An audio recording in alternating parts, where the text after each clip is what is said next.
containers. In order to do that, we can do docker ps. Nothing comes up. Hello. In this tutorial, we are going to work with Docker. I hope you know what Docker is, what it does, and the benefits that it comes with. So what I want us to do in this very first tutorial is to kind of come up with, not come up, but let me show you some very, very useful and basic Docker commands that you need if you want to work with Docker. So the first one we are going to use is, first of all, let us see the amount of, if we've got any Docker images. In order to do that, the command you need is docker images. Here, as you can see, I've got two images here. One is Python, one is Ubuntu.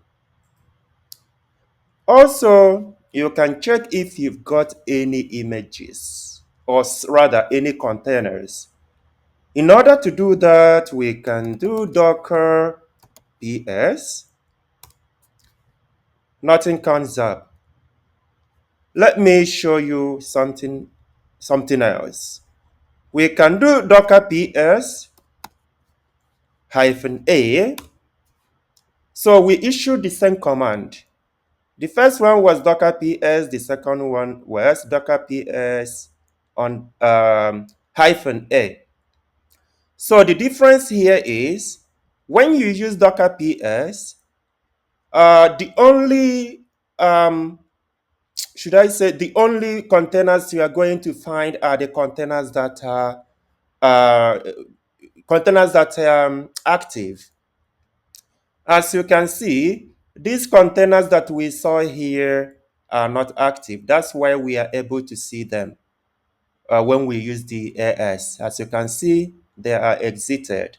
So that's why when we issue the ps command, we were not able to see these containers that are not active.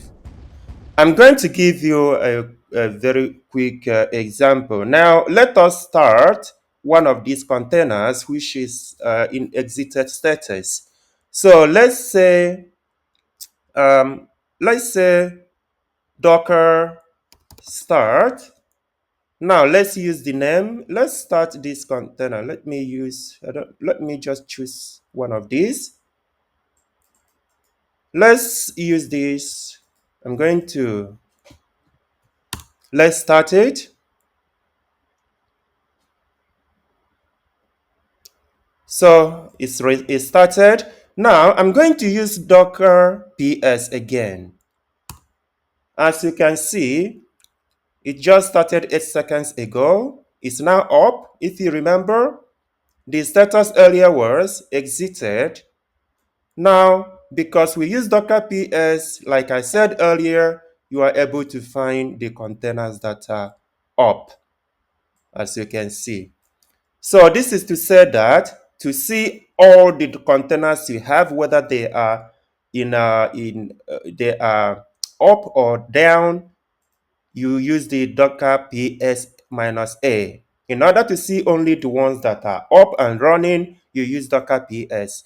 Now, based on that, you can imagine that when I issue docker ps psa, now it shows you everything again, like I said earlier.